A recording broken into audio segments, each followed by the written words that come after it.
Hoje nós temos o prazer de receber o professor Dr. Antônio Rio Júnior. Ele é professor e pesquisador do Departamento de Física Aplicada do Instituto de Física da Unicamp. Ele trabalha na área de Física e de Ciências dos Materiais e hoje ele vai falar para a gente uma interessante palestra que envolve um pouco do que ele faz e, claro, com esse interessante título que está todo mundo curioso para saber o que se trata. Bem-vindo a todos, bem-vindo, professor Ryu, fique à vontade. Flávia, obrigado. A gente coloca a mão na água, a gente rompe essas ligações e essa molécula, por exemplo, ao ser rompida essa ligação, ela gira e faz uma ligação imediata com a molécula vizinha. Então, esse ordenamento, né, de romper uma ligação e a ligação se formar quase que instantaneamente, né, ocorre a cada 10 a menos 15 segundos. Né, é um tempo extremamente curto.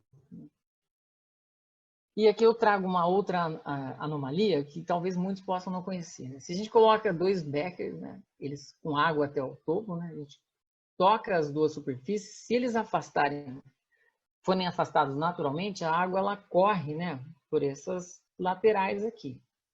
O comportamento estranho vem se nós colocarmos 10.000 volts de tensão. Né? Então põe um eletrodo aqui, outro eletrodo aqui, 10.000 volts de tensão entre eles, e a gente consegue formar uma ponte de água entre esses dois beckers, né? No ângulo que existe entre essas setas, né?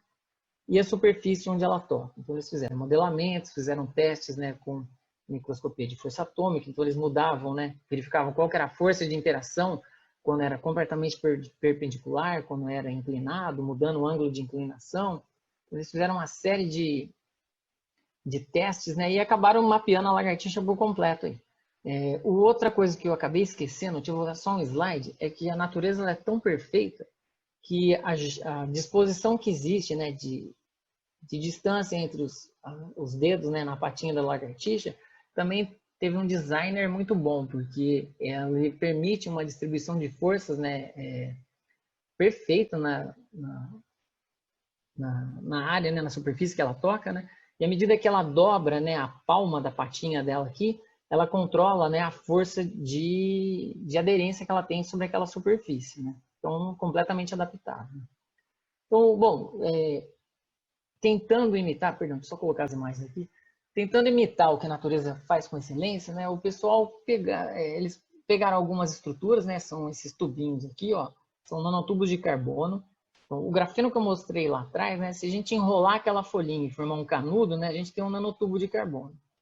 Então, eles pegaram, né, umas florestas de nanotubos, né, em dimensões muito próximas às setas, né, aos pelinhos na pata da lagartixa, né, e eles colocaram na palma desse boneco aqui do Homem-Aranha, né, e verificaram que a atração de Van der Waals ela realmente ocorre, e o boneco ficou lá. Aí passou um mês, o boneco não caía, eles puxaram e falaram, pô, o que está acontecendo, né? Bom, aí eles criaram o que seria a primeira geração de adesivos, né, sem cola. Então, só para vocês terem uma ideia, ó, esse pontinho aqui, ó, vou tirar o pointer aqui, né, ó, então esse quadradinho, ele está segurando, ó, o peso desse livro inteiro aqui. Então, o tamanho que se a gente olha, né, a área que ele ocupa em relação, né, ao volume do livro, né, é uma coisa realmente muito impressionante. Essa primeira geração de adesivos, né, que eles criaram com esses nanotubos de carbono, eles perdiam a aderência com o passar do tempo, né? Porque a gente tinha moléculas de poeira sendo agregadas ali. A patinha da lagartixa, não, é completamente autolimpante, né? Ela não desgruda em hipótese alguma. E aí um pessoal do MIT, eles fizeram um robô lagartixa, né? Então onde tem todas essas partes em azul aqui, elas são recobertas, né, com material, com os nanotubos de carbono, né? Então ela consegue subir aqui na parede. Mas como ela não é biologicamente adaptada, né, ela é extremamente lenta. Como ela tem a força de contato, né, completamente perpendicular à superfície que ela tá aderindo, então ela gruda muito, então ela demora demais para ela soltar daqui e dar o próximo passo. Né? Biologicamente, ela estaria completamente eliminada já. Eles avançaram nesse desenvolvimento e fizeram, né, um outro robô lagartixa lá, onde eles conseguem dobrar agora a patinha para calcular melhor essa força para controlar melhor essa força de aderência que existe.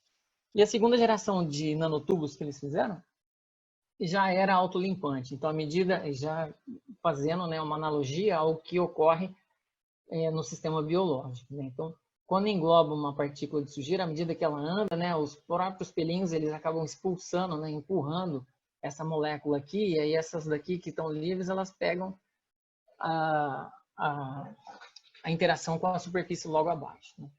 E, bom, aqui deve ser algum estudante de iniciação científica, né? Lá na Universidade de Stanford, eles colocaram o moleque para subir uma parede de vidro aí, ó. Então, a aderência que tem, né, a área de contato aqui, né, ó, fez com que ele conseguisse subir sem problema algum. Então, é uma das aplicações que o pessoal acaba tendo aí. E uma outra interface bastante interessante, né, ela está relacionada com a molhabilidade, né? É uma interface, ó, a gente tem uma gota, ó, em cima de um sólido e aqui tem ar, né? Então, basicamente, a gente tem, ó, aqui uma interface que existe entre o sólido e a fase de vapor, o sólido e a parte do líquido, né? E tem uma outra interface aqui, ó, que é entre o líquido e o vapor. Aí, bom, a gente consegue, né, verificar esse ângulo aqui, ó, que a gente chama, né, ângulo de contato, né, através, né, da tensão de superfície entre essas três fronteiras, né? E aí é fácil a gente caracterizar, ó, quando a gente tem uma superfície que molha muito, uma superfície que não gosta muito de água e uma superfície que odeia água, né?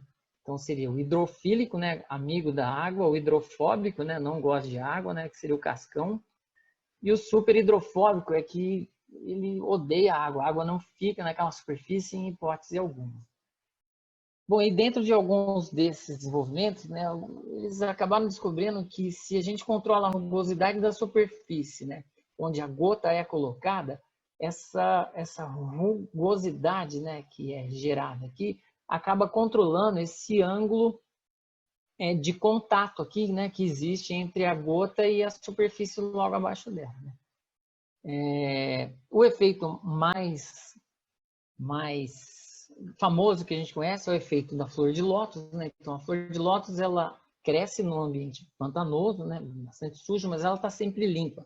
E o porquê é que a superfície dela é super hidrofóbica, né? E à medida que uma gota passa por aquela superfície, ela engloba as partículas de sujeira, né? Então, por isso que ela está sempre limpinha. Bom, aí o pessoal fez a microscopia, né, da folha da flor de lótus e verificaram que, na verdade, o que existe é uma hierarquia de rugosidades. A gente tem, ó, uma superfície que já tem uma rugosidade microscópica, seriam esses taruguinhos aqui, e sobre essa superfície a gente tem uma outra rugosidade. Então, essa hierarquia entre a rugosidade micro e a rugosidade nano gera a superhidrofobicidade, né? E um outro que a gente cita bastante é esse lagartinho aqui, né? Ele vive no deserto da Namíbia, mas tem alguns lagartinhos semelhantes, né? Também encontrados na Austrália, né? Bom, ele, como vive no deserto, né? Então, o corpo dele todo espinhoso, né? E o porquê dele ser todo espinhoso é que quando ele passa por gotas de orvalho na areia, né? Essas gotas elas são naturalmente drenadas, né? Por esses espinhos, e todos esses espinhos eles se comunicam, né, embaixo dessa carapaça aqui e drenam a água diretamente para a boca dele. Então é só ele abrir e fechar a boca que ele está se hidratando. Se ele tiver em contato com um solo encharcado, ele também naturalmente ele drena a água aqui e acaba se hidratando. Então eles, para comprovar, eles colocaram a patinha dele, eu coloquei a setinha vermelha aqui, ó, numa placa de Petri com água. E depois de um tempo ele tinha que ficar abrindo e fechando a boca, porque senão ele ia morrer afogado ali. Uma aplicação interessante que vem é o pessoal, eles fizeram tintas, né, que acabam tendo esse efeito, né, de superhidrofobicidade, né. Deixa eu só trocar o ponteiro aqui que eu preciso colocar um vídeo para vocês.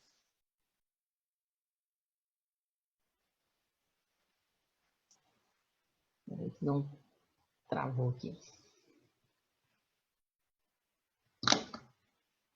Só um minuto, gente, que deu uma...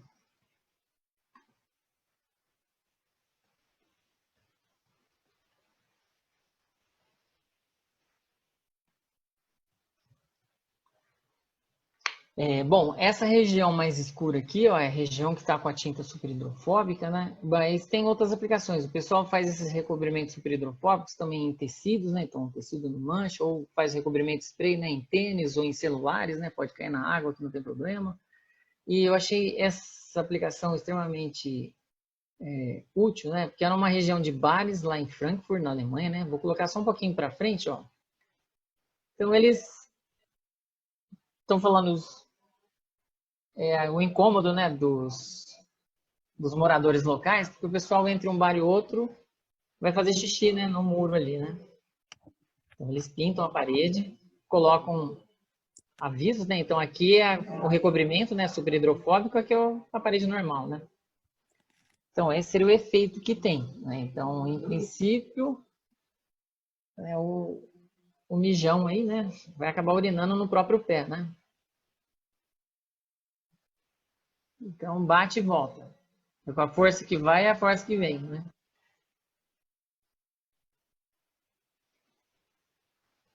Então, numa região de bares, né, uma região é uma aplicação interessante para a gente pensar, né? Ao invés da gente ficar pensando, né, vou proteger o celular, não, vamos proteger a cidade aí. E tem um outro efeito também que a gente está relacionado com interfaces, né, muito relacionado a interfaces, que é uma associação espontânea de moléculas, né, que acabam formando uma estrutura muito bem organizada e definida. Isso ocorre na natureza em diferentes escalas, né, que vai desde a escala atômica até sistemas, né, da ordem de centímetros, aí, que são sistemas coloidais, né. E essa associação espontânea de moléculas, ela é regida, né, por essas forças fracas, né, a gente tem um conjunto de forças, não são forças tão de natureza, né, tão forte quanto a iônica covalente metálica que eu falei lá no início, né? E a natureza ela está lotada de aplicações e exemplos disso daqui. Perdão, eu tenho que trocar o ponteiro aqui de novo. Então, basicamente, né, como a gente explora isso no laboratório, a gente pega o material que a gente, né, tem interesse, ó, dilui em água, né, forma essa dispersão aqui em azul. Aqui é um becker com água só. E aí, geralmente, os materiais que a gente vai estudar, eles têm carga oposta. Então, esse material que está representado por esse líquido azul aqui, quando ele é diluído em água, ele dá um caráter, né, de estar positivamente carregado aqui. E esse daqui, mais amarelinho, né, então, quando ele é diluído em água, ele fica negativamente carregado. Então, o que a gente faz é, coloca, né, o material imerso aqui, né? Naturalmente a gente tem uma absorção, né? O material espalha naturalmente sobre essa superfície, é igual colocar a mão na pia com gordura, né? Você querendo ou não, a gordura vai grudar lá. Então o material ele gruda naquela superfície, a gente coloca na água só para remover o material que fica fracamente ligado ali, né? Porque senão ele vai comprometer toda a estruturação que vem depois, né? Então se a gente olhasse aquilo microscopicamente, né? Então remove o que está fracamente ligado por atração eletrostática, né, positivo com negativo, gruda, forma uma segunda camada, lava de novo, né, para remover aquele excesso, e aí a gente tem o material estruturado em bicamadas, nesse caso aqui, né. Então, essa estruturação espontânea, né, a gente tem utilizado bastante, né, e isso também aparece, né, essa agregação espontânea, né, de moléculas aí, ó, nessa edição de 125 perguntas sem respostas da Science, lá de 2005. Né? E eu coloco aqui ó, o trabalho de... Eu não vou ficar né, com uma apresentação muito cansativa, é o trabalho de uns amigos, né, também da USP lá de São Carlos. Eu achei isso aqui fantástico, porque... Estou apanhando o pointer aqui, galera. Já... Perdão, deixa eu só trocar aqui de novo.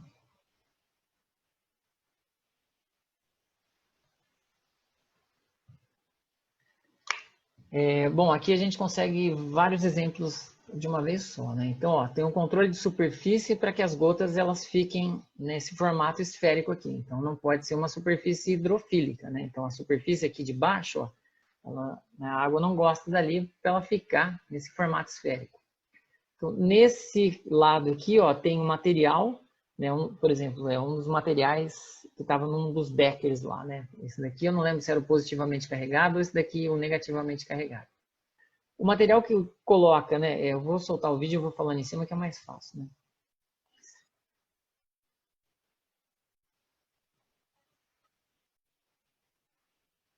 né? Só parar aqui, né? Um está positivamente carregado, outro negativamente carregado, né? Ambos são materiais biologicamente compatíveis, né? Um vem de alga e o outro vem da carapaça de camarão, né? E quando as gotas são colocadas em contato, né, a gente forma esse fiozinho aqui, ó, e essa estrutura aqui, ó, é exatamente uma micrografia que a gente tem, ó, desse fio que é formado aqui, né? Então, é um processo espontâneo, natural, e isso vai, né, por, né, centímetros aí, ó.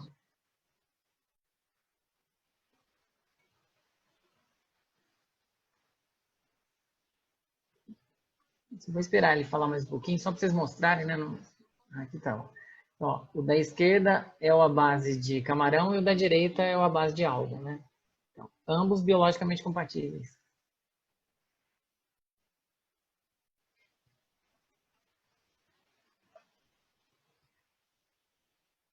Deixa eu só adiantar um pouquinho aqui. Então, quando junta, né, forma o fio.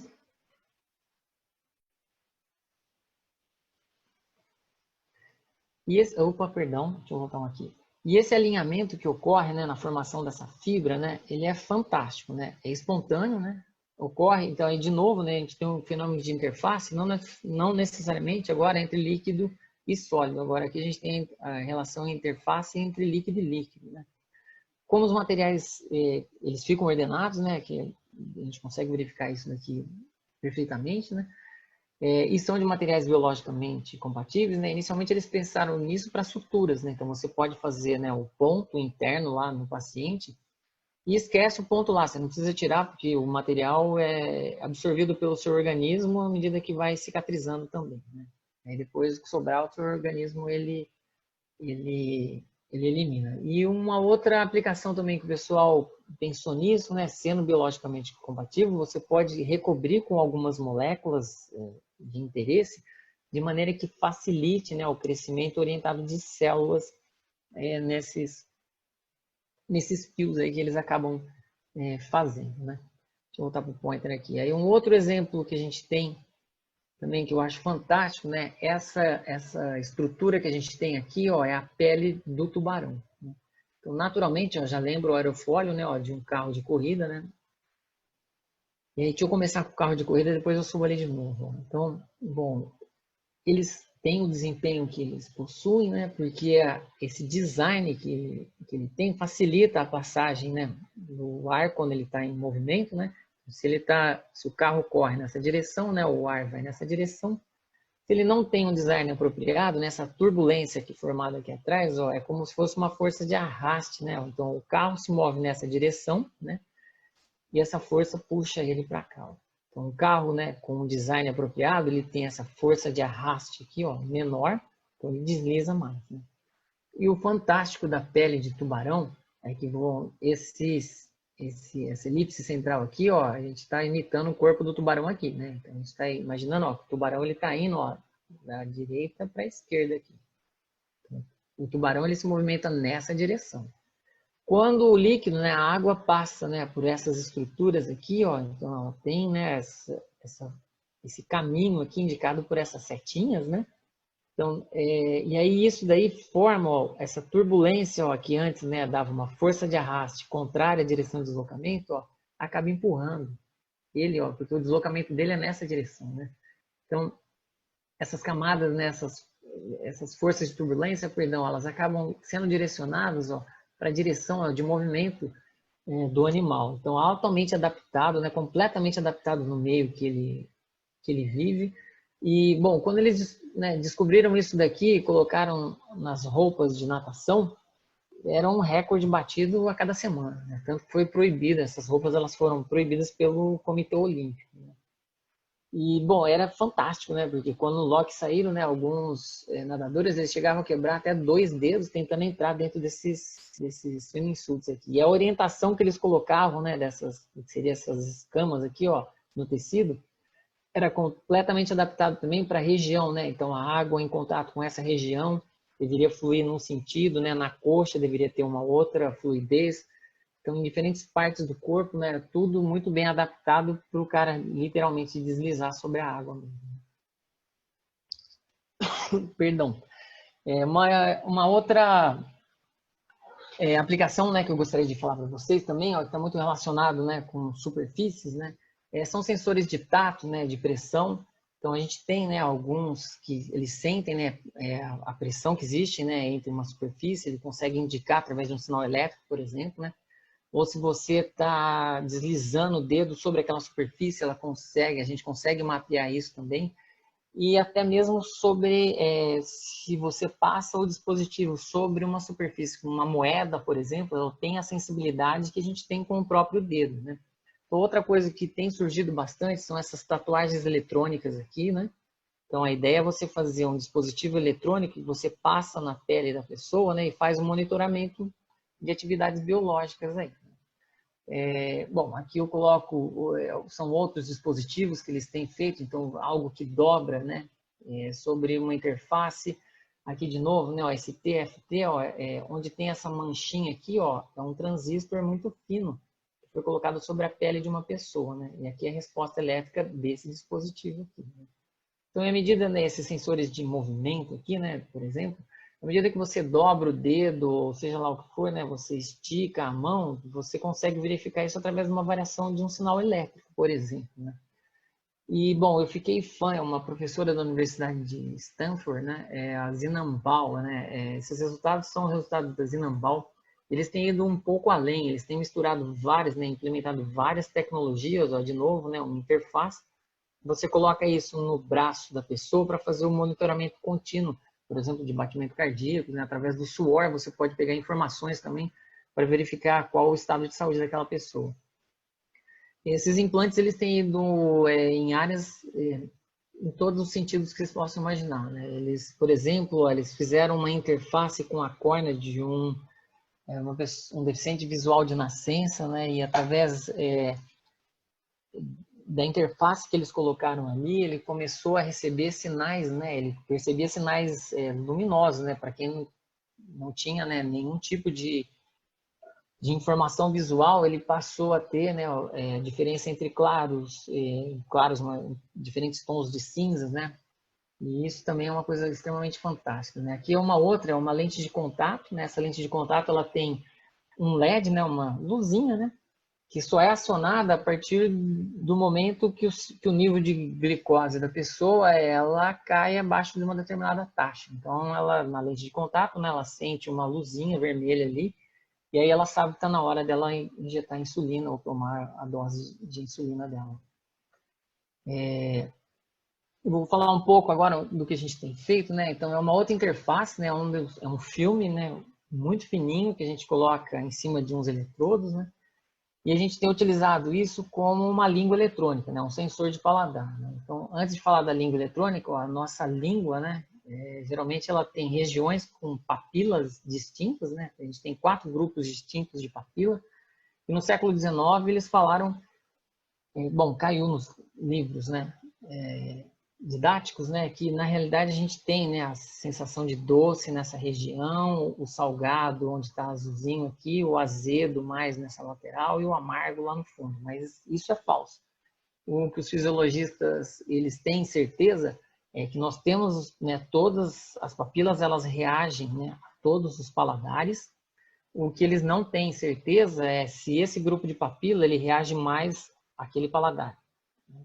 Então, ainda é uma questão que está aberta, né? De todos os sentidos humanos, né? O único que ainda não foi completamente desvendado é o paladar, né? Ainda ele está a ser descoberto aí. E, bom, o primeiro resultado que a gente publicou, né, foi, assim, muito gratificante, né? Porque a gente recebeu um comentário elogioso do Philip Ball, né? Na revista Nature, que é uma revista também de alto impacto, né? Mas isso já faz bastante tempo, né? E o Philip Ball, né, para quem não conhece, ele é um dos maiores especialistas em água do planeta, né? Um cara é uma sumidade em água. Então receber um elogio de um cara desse, né, no primeiro trabalho publicado foi um prazer enorme.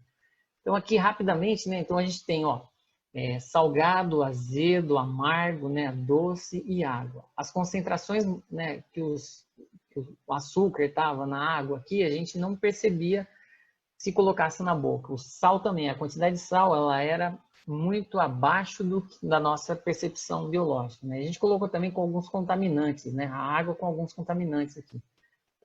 Todos os padrões de paladar eram facilmente analisados. Aqui foram amostras de café que elas foram previamente analisadas, né, pelos degustadores, e a gente teve 100% de concordância com a análise prévia que eles tinham feito, né? Aqui está 100% doce, 100% azedo. À medida que a gente adiciona o doce no azedo, a gente vai na direção esperada aqui. Então, é como se fosse adoçar a limonada, né? Então, o sensor, ele responde a esses efeitos de supressão. São vinhos aqui, né, ó, de diferentes safras, né? Aqui, ó, a mesma uva e diferentes safras, né? E aqui o C, ó, são vinhos de mesa, né? São vinhos mais baratos, né? Mas aqui são vinhos, geralmente, né, para quem tem o paladar apurado, consegue fazer essa diferença tranquilamente, né? Mas eu não tenho paladar apurado, por mim seria a mesma coisa. A gente fez, né, isso com diferentes safras, diferentes marcas, diferentes uvas e tudo, né, separado tranquilamente, né? Esse trabalho ele teve início, né, no período que eu fiquei na Embrapa Cinepedia lá em São Carlos. E bom, hoje a gente dá continuidade aqui no Unicamp, né, adaptando esse sensor, então através, né, da colaboração com o professor Varley Rodrigues, né, a gente é do mesmo grupo de pesquisa, a gente tem adaptado essas unidades sensoriais dos dispositivos, né? Aqui eu queria agradecer bastante também, né, a Malu e a Tati, né, pelo esforço titânico das meninas, né, nas medidas que a gente tem realizado, né, o Lucas da FEAGRE, né, que tem fornecido as amostras, né, na verdade a gente está lambendo terra, né, a gente está colocando a língua eletrônica para análise de solos, né? Então a gente consegue separar as amostras que foram analisadas, né, então aqui eles pegaram uma amostra de solo, que a gente chama de controle, né, e eles colocaram, por exemplo, naquela quantidade, naquela amostra de solo, eles colocaram, né, nitrogênio, fosfato, cálcio, enxofre, magnésio, né, os macronutrientes aí, né. E a gente tem trabalhado um pouco nessa direção ultimamente, mas eu não quero ficar falando muito de língua, não, eu queria chegar, né, estou perto do final aqui já, é falar da última parte, né, que também está naquela edição de 125 anos da Science, né, o que controla a regeneração de órgãos, né? Também é uma pergunta sem resposta, né? Por exemplo, né, se alguém tem um problema no fígado, o fígado regenera, né? Como que o sistema biológico ele sabe, né, que é o momento certo de parar a regeneração e que o órgão ele já está recuperado, né? E se a gente quebra, né, tem uma fratura, né, como que ele sabe, né? Por que eu não a calcificação não continua, né? E o cara fica com um calombo enorme aqui, né? Chega num ponto que o sistema ele reconhece aquilo e para por completo. E o nosso grande sonho, né, seria exatamente materiais que se autorregeneram, né? Alguns têm essa propriedade. O concreto, é que eu coloquei um tijolo, ó, mas é só para ficar ilustrativo, né? O concreto foi o primeiro material que tem essa propriedade de cicatrização, por assim dizer, né? Com pequenas ranhuras, né, pequenas fraturas, né? Ele acaba se recuperando sozinho, né? Mas alguns materiais, né, com a incidência de luz ultravioleta, você consegue também fazer a regeneração deles, né? Outros, eles têm agentes de cura, né? Essas bolinhas que estão representadas aqui, quando a ruptura ocorre, né, você quebra a bolinha, o agente de cura, ele sai, preenche, né, a região do dano mecânico e a cicatrização ocorre. O problema desse tipo de cicatrização é que ela ocorre só uma única vez. Se você rachar no mesmo lugar, você não vai ter mais aquelas bolinhas ali para inserir o material, né, que faria a recuperação daquela superfície. Pode ser por temperatura também, né? Então aqui, ó, você tem um rasgo no material, né? Você aquece o material e ele regenera completamente. Ou pode ser por água, né? Então aqui também a gente tem um material, a gente faz um corte nele, né? Só coloca uma gota de água em cima dessa superfície, espera 5 minutos, né? Então você tem a cicatrização completa daquela interface. São resultados de Stanford, novamente, né, da professora Zinabal. Então, aqui, ó, essa plaquinha preta aqui, né, ó, então ela está acendendo a lâmpada porque você tem contato elétrico aqui, né. Então, é uma interface, ó, é o que ela está dobrando aqui na mão, né, ó, o que ela está colocando aqui, ó. É uma interface, né, que ela se regenera e ainda conduz eletricidade, né. E é uma coisa extremamente difícil de ser feita, porque se você ganha muito numa propriedade, você perde em outra. Se você aumenta muito a condutividade elétrica, você perde a propriedade de regeneração. E vice-versa, né. Então, eles cortam, eles unem novamente, né? E aí, depois que cicatriza, né, a lâmpada volta a acender. Então, ele passa a conduzir. E ele também responde a movimentos. Então, eles colocaram no braço do bonequinho aqui, à medida que eles dobravam o braço do boneco, né? Conduzia corrente, acendia o LED aqui, a lâmpada, né? Ó, no peito do boneco. A gente brinca um pouco com isso aqui na Unicamp também, então são resultados que a gente, né? Foi um período que eu fiquei na Universidade de Dallas, né? Eu agradeço bastante também ao professor Ray, né? Que nos recebeu carinhosamente lá, né? Um cara fantástico. Então aqui, ó, só para mostrar, né? Então essa parte azul aqui, ó, é um material que ele se regenera e conduz eletricidade também, né? Isso daqui é completamente tupiniquim, hein? Então a gente fez o corte, colocou água, espera 5 minutos, né? Bom, depois que a água seca, o corte ele fica completamente regenerado. O que a gente fez foi colocar, ó, a gente forçou uma ruptura aqui, ó, de maneira que essas partes elas não ficassem unidas, né? Era proposital isso daqui. Colocava água, fechava, né? Como tinha tensão mecânica, né? Então, pela separação que existia aqui, ó, ele quebrava de novo. Colocava água, ele regenerava, e sempre na mesma região. A gente fez isso múltiplas vezes, né? No mesmo local, e a regeneração ela sempre ocorre. Outra coisa que a gente acabou percebendo também é que quando a gente, né, trabalhando com esse material, né, que é ultra fino, né, condutor, que se auto-regenera, a gente acabava alterando a rugosidade de superfície. Então aqui, ó, é o vidro e aqui é o material recoberto, né, com tudo isso daqui, ó. E aí a gente verificou que o ângulo de contato também ele acabava sendo favorecido. Nosso sonho de consumo seria deixar isso daqui super hidrofóbico. Aí ficaria fantástico, né? Mas ainda a gente tem um caminho aí para andar, né? E, bom, essa linha, né, de interfaces, né, que se regeneram, conduzem eletricidade, abre oportunidades, né, numa série de campos, né? Por exemplo, esse recobrimentos multifuncionais, né, ele pode se regenerar, conduzir eletricidade ou repelir água, né? Desenvolvimento de sensores os mais diversos, eu comentei com vocês, né? Sensores de tato, de pressão, e de movimento, né? Aí isso, né, seria fantástico para você fazer um monitoramento contínuo, né, de alguém, né? Você coloca o dispositivo na pele da pessoa e pega todas as funções biológicas dela ao longo de, sei lá, 24 horas, por exemplo, né?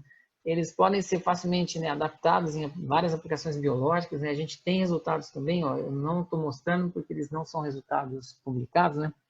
Aí aproveitar e agradecer o Malwin aí também. A gente tem um supercapacitor com essas películas ultrafinas, né? Queria agradecer o Gabriel também, né? Está lá em Portugal, com o Henrique, né? Um colaborador nosso também, um cara fantástico, né? Trabalhando nesses materiais self-healing condutores também com resultados bastante interessantes, né? A aplicação desses materiais, né? Tanto em células solares quanto em baterias que se recarregam, né? E a última aplicação é essa, né? Essa daqui está mais relacionada com volume, né? Eles chamam, né? Seria o órgão em um chip, né? Eles vendem isso, né? Basicamente o que eles têm são 3 câmaras. A câmara central aqui, ó, tem uma película no meio e na superfície superior aqui eles colocam, por exemplo, células cardíacas. E eles estão vendendo isso como coração em um chip. Ou eles podem colocar, sei lá, células do fígado aqui. Então é o fígado no chip e aí por aí vai. Quando eles inundam esse canal aqui central, né? Eles podem colocar, por exemplo, o sangue em ambas as partes. E nessa parte inferior, eles podem ingerir um fármaco e verificar à medida que o fármaco ele passa, né, ele permeia pelas células, ele mata as células, ele interage com as células, né, sem necessariamente a gente ficar matando coelho, rato, em laboratório aí, né. Isso é um desenvolvimento de ponta que eu considero, né, eles comercializam isso, o pessoal de Harvard faz isso, né, mas eu acho isso uma coisa fantástica, né. E, bom, para finalizar, eu acho que o melhor exemplo de interface que eu consigo, né, exatamente, é a borda da piscina, né? A gente tem 2 fases aqui, né? Mas não necessariamente precisam ser fases entre os materiais, né? Trabalhar com interface, muitas vezes, né, a gente tem que trabalhar, por exemplo, o pessoal da física trabalhando com o pessoal da biologia, ou o pessoal da química trabalhando com o pessoal de computação, e por aí vai. E essas interfaces, elas sempre doem, né? Então, a gente sempre corre o risco, né, de cometer erros, né? Eles sempre vão ocorrer, né? E a gente vai cair na fala, né, de que a interface realmente ela é do diabo, né? Mas se por algum desvio, né, você tropeça e cai dentro da água, né, você pode estar no céu, né? Mas de qualquer maneira, trabalhando com interface é sempre bom esperar, porque as pedradas elas sempre virão. Então isso é inevitável. Mas é realmente, né, é um mundo fantástico, né? Porque por mais perigosa que seja essa fronteira, nós somos sempre atraídos pela água. E eu queria agradecer, né, a Flávia pelo convite, né, muito obrigado a todos que assistiram, né, a todos aqueles que contribuíram para a minha formação, né, não tem como agradecer, todos aqueles que contribuem para o meu aprendizado, né, eu acho que eu tento ensinar, mas na verdade eu aprendo, né, cada vez mais, né, ao Instituto pela oportunidade, né, bom, e a todos, né, obrigado, gente, obrigado, Flávia. Nós que agradecemos, professor Rui.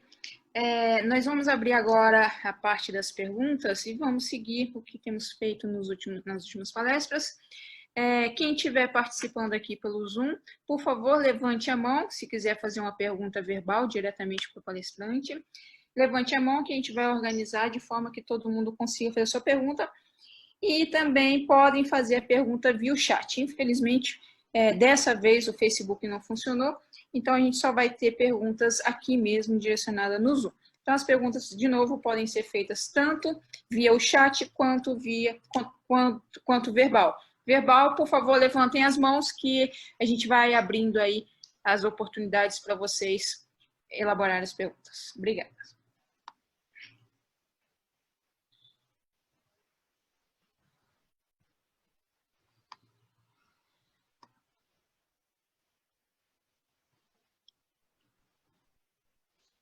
Perguntas, por favor, não sejam tímidos.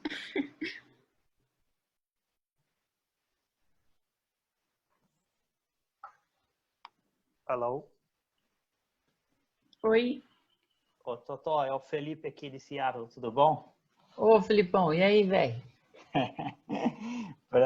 Gostei muito da sua palestra, cara, muito inspirador aí, vários exemplos bastante legais aí de pesquisa de ponta que o pessoal com que você colabora e o seu grupo também estão fazendo. Muito legal. Valeu, Felipão. Eu queria fazer uma pergunta que é o seguinte: a gente vê aí muitos exemplos nos quais a gente se inspira na natureza, né? Então a gente entende como uma interface funciona e às vezes usa aquele conhecimento para construir alguma coisa como um dispositivo ou um sensor, alguma coisa desse tipo, né? E também tem outros tipos de estudos que você mostrou nos quais conhecimentos gerados aí a partir de ciência básica, eles são usados para interferir em sistemas do nosso mundo, né? Então tem aquele exemplo que você mostrou da pessoa que era cega, em que foi colocado um sensor no olho dele e permitiu ele exercer uma função que ele não conseguia antes, né?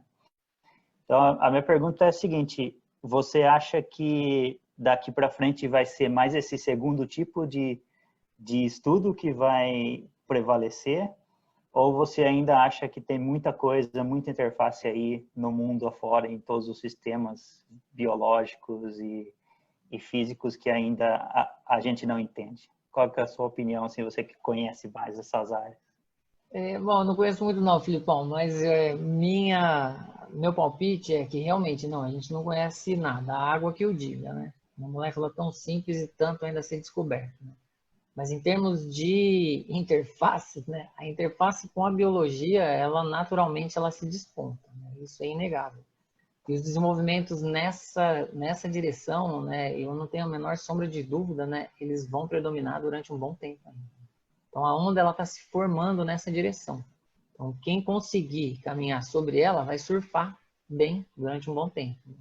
Então eu aposto bastante na interface biológica aí, Felipe.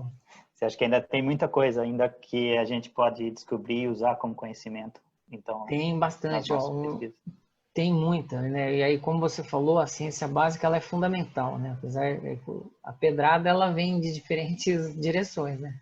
Uhum. Mas a ciência básica ela é fundamental, Felipe. Isso eu não tenho a menor sombra de dúvida. É lógico que a gente, né? Se a gente conseguir dar um passo né, na frente, né, e tentar pelo menos indicar um direcionamento, falar isso daqui pode virar um dispositivo, é o nosso grande gargalo, na minha opinião, aqui no país, né? Então, aí nos Estados Unidos, você viveu os dois mundos, você sabe qual a diferença brutal que existe, né, entre academia e indústria e por aí vai, né? E o nosso gap aqui, ele é gigantesco, né? Ele tem aumentado. Mas é legal saber que ainda tem bastante coisa para se estudar. E foi Nossa, bom te olha a ver de novo. natureza. Ah, valeu, Filipão. Bom te ver de novo. Obrigado pela palestra aí. Valeu. A próxima pergunta, por favor, Mônica. Oi, Rio, tudo bem? Ô, Mônica. Pela palestra, achei super interessante. E Valeu. eu tinha, na verdade, duas perguntas. Uma era um pouco que você respondeu para o Felipe, sobre essa questão de você trabalhar numa área que é tão complicada, porque, vamos dizer assim, tem muita ciência básica, mas, no fundo, o investimento que vem para esse tipo de desenvolvimento tem mais a ver com a tecnologia que é gerada. E aqui no Brasil nós estamos no mundo, nós estamos na interface, né? Exatamente, nós estamos lá com o diabo, porque a gente não tem esse recurso da tecnologia. E então essa era uma pergunta que você já respondeu, mas eu acho, se você puder depois estender um pouco, como que o teu trabalho aqui no Brasil, como você vê o teu trabalho inserido nesse contexto, né? O teu trabalho em particular do seu grupo. E uma outra era sobre o fiozinho lá de São Carlos, que eu fiquei apaixonada por aquele fiozinho lá que você estava usando a ginástica. Mas o que eu queria saber é assim, você tem ainda uma estrutura de composição dentro do fio, porque ele é macroscópico, né? E quando você faz esses arranjos de multicamadas, geralmente você está falando de uma camada de um polímero em cima de outra, né? No layer by layer. E aí, quando você faz essa estrutura macroscópica, no finalzinho do vídeo parece que as duas gotas se fundem e ficam de uma cor só, né? É como se eles se misturassem quando o fio está subindo. Ele ainda mantém uma estrutura mais ou menos ordenada das camadas dentro do fio? Mantém. Ele forma uma fibra mesmo, Mônica, né? E é engraçado que... É engraçado não, é fantástico, né? É o Rafa Grande, né? Ele foi o autor da proeza aí, né? Ele tá na Finlândia hoje, Mônica. Tá fazendo pós-doc lá, né? Ela mantém sim. Eles fizeram, né, o corte da seção transversal da fibra, né? E é fantástico, né? Ela mantém sim, né? Bom, aí a outra pergunta que você comentou, né? Eu acho que no Brasil, literalmente, nós estamos sentados no colo do diabo, né? Não tem o que a gente fazer muito, não. Os cortes e investimentos, eles são sensíveis, profundos, né? Ao longo dos anos, a gente sabe disso. Especificamente ao meu trabalho, né? Então, a sensação que eu tenho é de bater o escanteio e correr na área para cabecear o tempo inteiro, e isso não tem como, né? A gente não tem perna nem tem pulmão para fazer isso daí. Aí voltando um pouco no que o Felipe comentou, né? Então a gente faz um pouco de ciência básica, né? A gente tenta dar uma aplicação para o que a gente está fazendo, mas a gente precisa de investimento massivo, né? E investimentos, continuação de investimento, né? Não adianta a gente encher o pulmão de ar e daqui a pouco você vai morrer afogado novamente, né? Então nesse sentido eu acho que nós ainda somos muito pobres, né? A gente tem que melhorar bastante, né? Eu sei que existem diferenças brutais, né? Mesmo na academia, em relação a investimentos, é mau investimento, não sei. Eu, na minha opinião, né, particular, é que a gente faz milagres, né? A gente dá nó em pingo d'água com o que a gente tem recebido, né? Então, mas isso é geral, no Brasil como um todo, né? Mas é uma cultura que a gente tem que mudar, né? Mas eu acho que a gente vai embora daqui, Mônica, as coisas não vão mudar muito, não. Talvez 2 gerações, 3 para frente, né? Encarar isso de uma maneira melhor, né? O vai embora não seja, vai embora assim para outros níveis, né, de Deus e de diabo, por favor. Isso, exatamente. Senão nós vamos ficar a vida inteira assim. Outra encarnação, né? Tá bom. Obrigada, Rio. Valeu, Mônica. Rio, nós temos agora uma pergunta no chat. Quem fez a pergunta foi Douglas Mancini.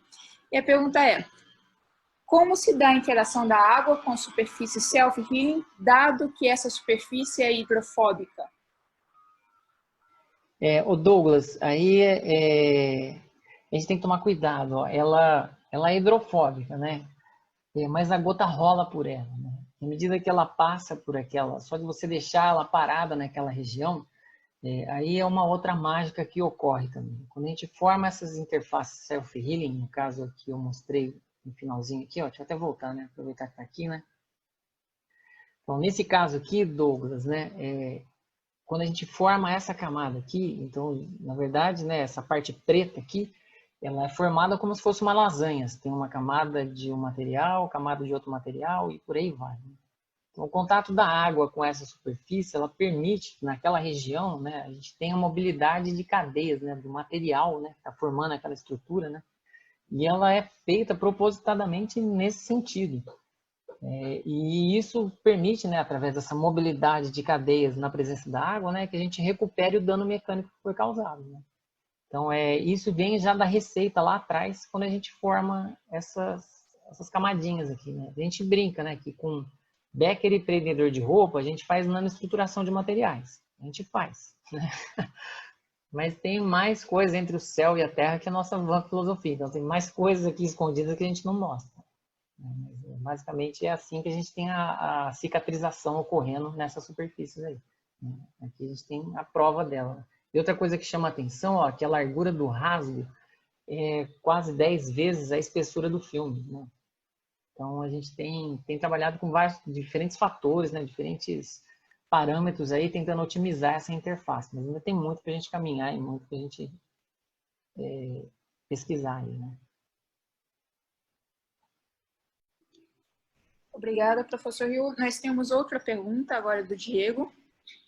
E a pergunta do Diego ele começa com um comentário: foi mostrada de uma forma estruturada como as moléculas da água se ligam, entre parênteses, tetraédrica, anel e linha, fecha parênteses. Gostaria de saber o que vai determinar a forma dessa estrutura. Entre parênteses, está associada a alguma questão de menor energia?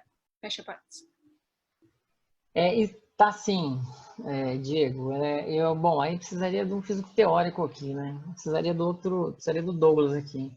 Mas na verdade está assim, está relacionado com toda essa dinâmica molecular que existe aqui, né? Eles parametrizam tudo, né? A primeira coisa que, dentro da minha ignorância, o pessoal faz eles criam as moléculas, então eles verificam o ângulo de ligação entre os átomos, a distância entre as ligações que existem, né? Depois eles olham, né, quais são os potenciais de interação que ocorrem, né? Se a molécula ela vai estar rígida, se ela vai estar rotacionando. Bom, a partir do momento que esse tipo de interação é feita entre essas duas, né, com a possibilidade dessa pontinha aqui estar girando, né, tudo isso é levado em conta. Eles parametrizam o máximo possível, né, levando todos os potenciais de interação, né, disponíveis aí e solta para, né, no computador aí, deixa rodar. E, bom, é impressionante. Hoje em dia, né, os resultados, né, que o pessoal chega, eles são, cara, extremamente realísticos. Né? Então, é fantástico. Né? Se a gente tivesse um poder computacional mais elevado, né, eles iriam muito mais longe. Não sei se eu respondi, né? Acabei perdendo um pouco no e. Obrigada, professor. Por favor, quem quer fazer mais perguntas, podem fazer verbalmente, tá? Levantem as mãos aí a gente dá uma ordem, uma sequência, e podem também fazer a pergunta via chat, basta escrever a perguntinha aí. Ainda temos tempo para mais perguntas.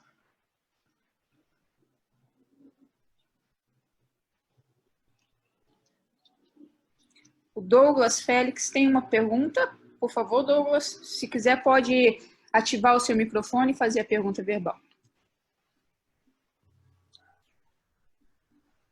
Professor, boa noite. Primeiramente, uma excelente palestra, né? Muito interessante. E a pergunta que eu tenho, né, é sobre um problema prático, que é a formação de gelo nas aeronaves. Né? Então, a dúvida, né, é sobre a possibilidade de ter uma superfície, né, não necessariamente hidrofóbica, mas gelofóbica. Né? Você tinha comentado sobre as superfícies que são mais rugosas, tem uma característica, né, hidrofóbica, né? Mas, pelo que eu entendi, essas superfícies que são mais rugosas, elas também têm uma capacidade de aderência, né, significativa.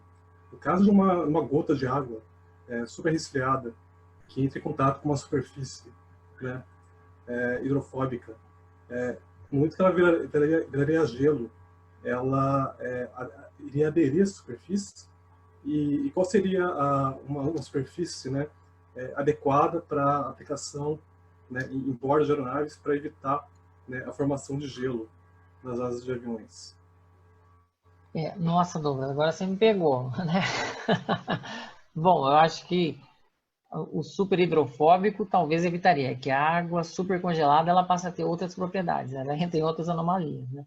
Eu não saberia te responder. Eu falei que ela tem 70, né? Anomalias, mas eu consigo, malemar, me garantir nessas que eu comentei aqui com vocês, né? Bom, o recobrimento talvez, né? Com superfícies super hidrofóbicas possa minimizar isso daí, mas eu estou falando de achismo mesmo. Estou respondendo sem o menor conhecimento, né, de causa nesse sentido aí. O pessoal consegue fazer recobrimentos, né, super hidrofóbicos em grandes áreas sem problema algum. Não sei, né, especificamente ao avião, né, porque quando você está na velocidade que ele está, você tem a força de arraste do ar, né, sobre as asas, né, então essas superfícies provavelmente elas não teriam um tempo de vida muito prolongado naquelas condições, né.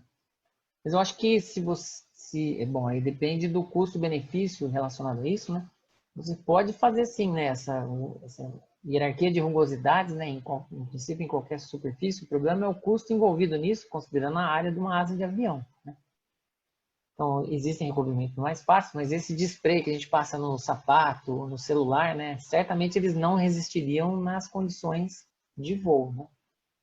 Mas eu acredito que se, né, aquela hierarquia, né, micro, nano, ela for feita, né, com certeza daria para fazer assim. É só você imaginar, geralmente eu comentei o pessoal em São Carlos fazendo com laser, né? Nossa, tempo de laser para fazer uma asa de avião, né? Eu não tenho a menor ideia de quanto isso demoraria, né? Então, não sei se eu respondi também, Douglas, mas essa me pegou, hein? Essa daí eu não saberia responder com propriedade, não. No caso de uma asa aeronave, né, você tem uma região ali no polo de ataque que é chamado de ponto de estagnação, que é a região onde você tem a divisão, né, do fluxo de ar. Então, uma parte do fluxo vai para cima da asa, outra parte vai para baixo. E nessa região, a velocidade é nula, né? Então, quando a aeronave está voando, né, numa condição de formação de gelo, né, geralmente nesse ponto, né, onde a gota ela entra em contato e ela fica parada. Ela fica entre os dois fluxos, né, de ar. E naquela região ela começa a formar gelo, né? E aí a dúvida, né, era no caso de uma superfície, né, que é hidrofóbica, só que nessa circunstância, quando a gota ela entra em contato com a superfície metálica, né, que está fria do avião, ela já vira gelo, né? Ela já fica sólida.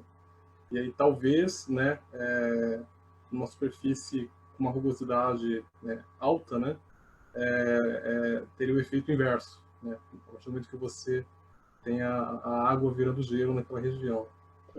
Eu acredito, Douglas, que o super hidrofóbico talvez minimize esse efeito, porque a gota ela fica no formato de bolinha de gude, né? Então, à medida que ela cristaliza, né, quando ela forma o gelo, então possivelmente, né, ela poderia aglomerando, cair, ou o dano poderia ser menor, né? Mas eu estou falando de achismo também, eu não saberia te responder. Mônica, Ô, Mônica, posso meter a pode? colher aí? Lógico. É que a gente discutiu isso muito tempo atrás. Você lembra do trabalho da Joanna Eisenberg, daquelas superfícies slippery? Lembro. Então, eles fazem exatamente isso, porque o problema todo não é só ser super hidrofóbico, o problema é a esterese, o ângulo de contato. Então, se você consegue diminuir a esterese do ângulo de contato, ou seja, de fazer com que o material não se fixe ali, né? Porque quando você tem algum movimento e você tem ar ali, mesmo que a velocidade seja zero do ar, você vai ter sempre um movimento, uma vibração. E aí o que acontece? A gota se deforma e fica ali grudada. Enquanto ela está grudando, ela está trocando calor. E ela, trocando calor, ela pode formar gelo. Então eles fizeram aquela superfície em que a gota não tem praticamente esterese de ângulo de contato, que é tipo um recobrimento desse tipo, meio rugoso, com lubrificante. E aí eles conseguem fazer com que o gelo não se forme. E aí evita o de-icing das asas e tudo mais. Tá? É verdade, valeu, Mônica. É o único trabalho, é o primeiro trabalho que eu vi nessa linha. Não sei o que apareceu depois, mas tem vários trabalhos agora usando esse conceito, não só do recobrimento, mas também do... É verdade, eu não lembrava. Eles valeu. são né? Tá? Desculpa meter a colher aí, mas lembrei Não, disso. valeu. Obrigado. Legal, muito bom. Muito bom, gente. Temos uma pergunta aqui no chat, agora do Wanderson, e ele pergunta o seguinte: se um material é hidrofóbico para a água no estado líquido, ele também o será para os outros estados da água? Ô, Flávio, perdão, repete aí, fazendo favor. Se o material é hidrofóbico para o estado líquido da água, ele também o será para os outros estados da água? Sim, tanto que o pessoal, tem sim, eles fazem recobrimento de lente de óculos, né, para anti-fog, né, para evitar que fique embaçado, né, então ele é assim. Ok, obrigado. A Vivian, desculpa, Andrade, ela quer fazer uma pergunta verbal. Por favor, Vivian, liga o seu microfone e faça a pergunta. Oi, professor Rio, obrigada pela apresentação, é um assunto muito interessante. Eu Eu agradeço. acho que é uma coisa que devia estar sendo mais discutido, né, do que ter que ficar explicando que a Terra não é plana, né? Porque já está tão assim no horizonte, né, da tecnologia, das coisas que a gente deveria estar discutindo, né, século XXI. E eu tenho uma curiosidade em relação ao sistema de microfluídica que você mostrou do coração, e se existem outros órgãos similares, sintéticos, que já estejam sendo utilizados para testes ou disponibilizados no mercado. Vivian, tem sim. Esse pessoal lá de Harvard estão vendendo o que você imaginar. Rim, pulmão, né? Só Qualquer tipo de órgão eles estão fazendo. Estão vendendo também. Eles estão sim. Bom, microfluídica, a gente trabalha com microfluídica também. A gente brinca um pouco, né? Aí, nesse sentido, eu queria até ressaltar, né? A Mônica, que acabou de falar, trabalha bastante com microfluídica, né? Eu queria agradecer também, ó, o Ângelo Gobi, lá do LN Nano. Toda a parte microfluídica que eu tenho desenvolvido, eu tenho feito com o Ângelo, né? Eles são fantásticos, né? É um campo também vastíssimo nesse sentido, né? As duas alunas que eu agradeci, né, na análise de solos, né? A gente trabalhou também com microfluídica para algumas análises e é um campo fantástico, né? Sim, Se fala muito ali do Labo na Chip, né? Você também, tem todo um laboratório no coisa dentro e tal. De um chip, né? O órgão na Chip, ele tem ressaltado mais, né? Porque não está matando coelho, né? Tem isso, né? Obrigada. Parabéns pelo trabalho. Valeu. Nós temos agora a pergunta do Flávio. Ele primeiro começa agradecendo pela excelente palestra. Eu gostei muito dos exemplos e aplicações trazidas hoje. E a pergunta dele é o seguinte: gostaria de saber sua opinião sobre a importância da hidrofobicidade da superfície dos sensores. É uma propriedade desejada para evitar contaminações dessa superfície ou pode ser um fator que atrapalha a medida? Vai depender do tipo de sensor que você quer, Flávio. Depende muito da aplicação mesmo, né? Então, em alguns casos ela pode ser desejada, em outros não. Então vai depender, né? Qual o tipo de sensor, né? Quando a gente falar, gostaria, né, do material hidrofóbico para, né, mas vou usar onde, né? Então essa é a primeira questão que a gente tem que fazer. Então quando a gente vai desenvolver algum, né, sensor, por exemplo, né, então a primeira coisa que a gente tem que fazer vai servir para quê? Quais são os melhores materiais que têm potencial para resolver aquele problema? Depois a gente tem que olhar, né, pesquisa os materiais, testa esses materiais. Esse seria o design final do dispositivo, né? Ele vai ser usado como? Ele vai estar em um fluxo contínuo, eu vou imergir, vou tirar, depois eu lavo e guardo, né? Então, depende, né? Como que a gente vai explorar cada uma dessas características aí, né? Então, cada caso é um caso, Flávio. É difícil de falar, sabe? Dar uma receita, né? Uma receita a gente vai construir de acordo com o caso que chega, né? Ok, obrigada, Rio. Nós temos mais perguntas no chat. O Raul tem uma pergunta um pouco grande. Raul, você poderia fazer a pergunta verbalmente? Basta desligar seu microfone, por favor.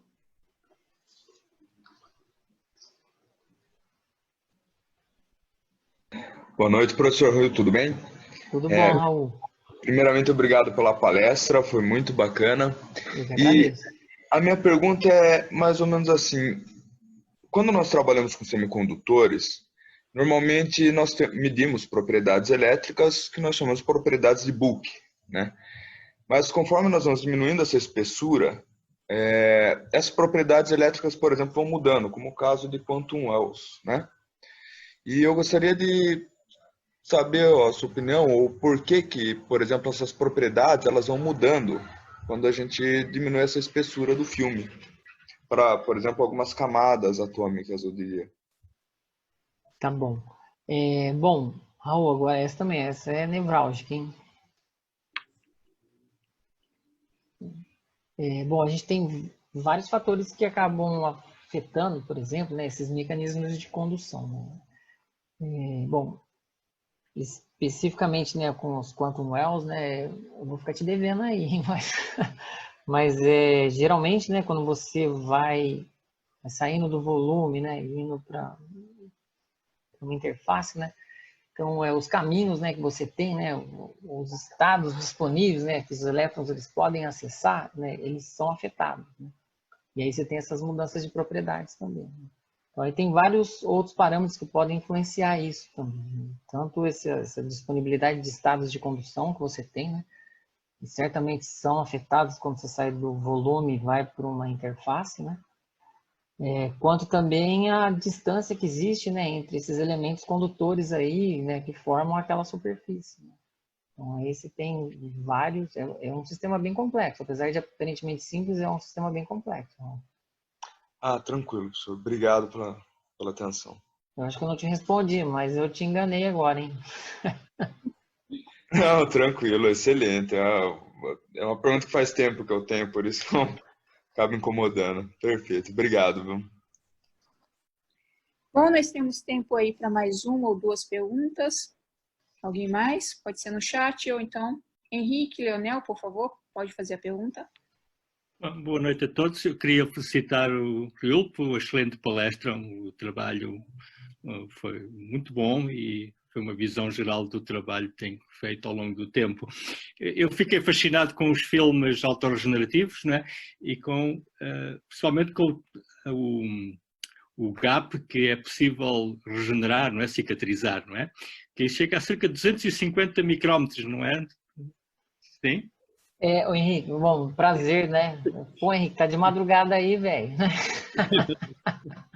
Obrigado, né? Satisfação dobrada agora, hein, Henrique? O Henrique, o gap, ele é relativamente largo, né? Se a gente faz uma analogia com uma cicatriz nossa, na nossa pele, né? A gente está com um volume, né? A mobilidade de cadeias, ela é relativamente grande mesmo. A gente tem, nesse caso específico aqui, Henrique, né? A gente tem 102 micra, né, de largura de rasgo, né, e a espessura do filme era em torno de 10 micra. Sim, eu fiquei particularmente fascinado com o facto da distância, que, como tu referiste, é muito superior à espessura. Isso é mesmo, Henrique. E por vistos também é um processo, o tempo que demora a fechar o gap, né, cicatrizar, é muito rápido, não é? Quanto tempo é que demora a fechar uma ferida, né? Vamos chamar. Esse caso específico, 5 minutos, Henrique. A gente coloca a gota de água por 5 minutos, né? Retira o tempo dela secar, né? Está completamente regenerado já. E aí, assim, eu vejo grande potencial nesse caso, porque o nosso grande sonho de consumo, né, é o que vocês estão fazendo aí, né? Você vai fazer um dispositivo, né? No caso, vou chutar, né? Bom, um transistor, legal. Porque a mobilidade, né, que a Zinambal traz nos transistores dela não é uma mobilidade elevada, mas ela tem um transistor lá. E eu acho que a gente consegue chegar em valores de mobilidade próximos, né, mas os materiais que ela tem utilizado como self-healing condutor, eles precisam ser aquecidos a 80 graus Celsius, né? Então a gente não precisa, né? Então só o contato com a água já regeneraria aquela interface ali, né? Eu acho que há também um potencial muito grande no nível de tecidos biológicos, mesmo para a regeneração a ajuda de regeneração de tecidos biológicos usados como espécie de pensos, substratos onde as células são colocadas e permite fechar as feridas biológicas provavelmente de uma forma muito mais eficiente. Mas também muito mais interessante é as células, circuitos biológicos que comunicam uns com os outros, não é? Estes substratos podem funcionar como interruptores legal. que interrompem a comunicação biológica ou dos nervos ou dos tecidos. E, portanto, se calhar no futuro próximo, acho uma ideia muito interessante a explorar é legal na mesmo. parte da circuitos de comunicação biológica em que tens estes materiais funcionam como interruptores da comunicação e permitem de uma forma controlada gerir a gestão da informação entre diferentes circuitos, né? Porque a beleza é que funciona em água, não é? Em água, é o material mais abundante, né? Eu gostei muito da tua palestra, muito obrigado, foi fascinante. Eu que agradeço, fico muito satisfeito, Henrique, obrigado mesmo. Mais alguma pergunta, pessoal? Eu também fiquei interessado aí nesse estudo, Totó. Felipe, de novo. Ô, Filipão. Não sei se já está publicado. Caso sim, eu ia falar para você me mandar o paper. Não, Filipão, aí a nossa luta diária, né? Tá escrevendo então, aí. Os resultados de Dallas ainda. Mas a gente o Gabriel, ele tem auxiliado, né? Ele fez um primeiro draft. Mas é um leão por dia, né? Daqui a pouco esse leão chega, Filipão. Eu falo para ele, até antes do Natal a gente faz, né? Não sei de que ano. Legal. Então, parece que tem um polímero condutor aí, é isso, nesse filme? Na verdade, não. A gente tem um compósito. A gente tem uma sopa aqui, hein, Filipão? A receita do bolo, né? É condutor, né? É um condutor. A gente tem 2 elementos condutores e 3 elementos condutores em diferentes fases, né? E 2 elementos self-healing. E quando você está constantemente puxando ele. Aí quando você vai colocar água para ele se cicatrizar, você para de puxar, é isso? Então, na verdade, a minha grande dificuldade era esse alinhamento aqui, né?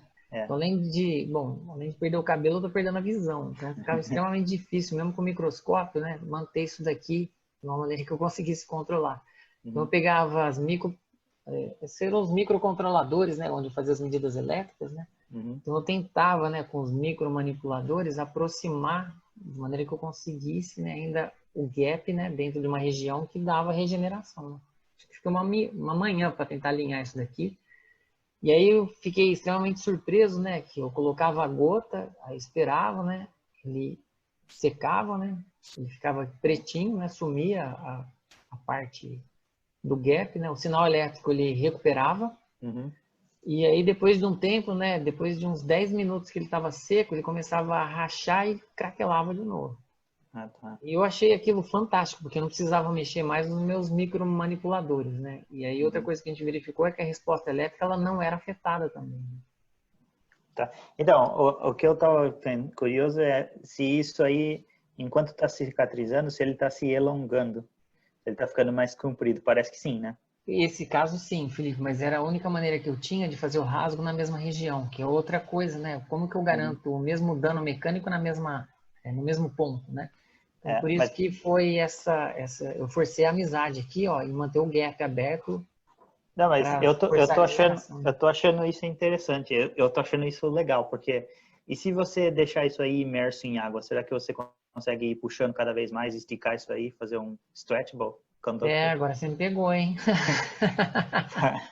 Não, isso também é um tópico bastante atual agora, né? As pessoas tentando fazer um modelo de uma pele que você consegue puxar e você tem nervos dentro e você consegue esticar isso. Ele seco, ele é quebradiço. Isso eu verifiquei. Mas ele, talvez em ambiente úmido, né? Ele forma um hidrogel. Então eu acho que ele vai alongar sim. Só não sei quais são os limites que ele suportaria. Né?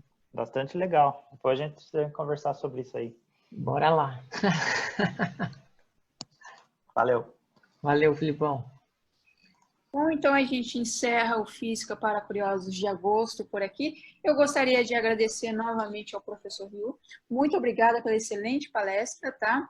Eu que agradeço, Flávia. Obrigado mesmo. Nós tivemos um pequeno problema em transmitir no Facebook, então dessa vez foi só aqui no Zoom, mas vamos tentar deixar disponível para quem não pôde assistir, né, ao vivo, né, mais interessante, você pode fazer a pergunta pessoalmente e tal, mas a gente vai tentar deixar disponível aí para quem quiser assistir depois ou tentar rever algum tópico. Muito obrigada, Rio. Muito obrigada a todos. Obrigado, Flávia. E fiquem de olho aí no nosso Facebook, na nossa programação, no nosso site, porque mês que vem tem mais. Até mais, gente. Bom final de semana, boa noite a todos. E é isso aí. Tchau, tchau. Valeu. Tchau, tchau, Flávia.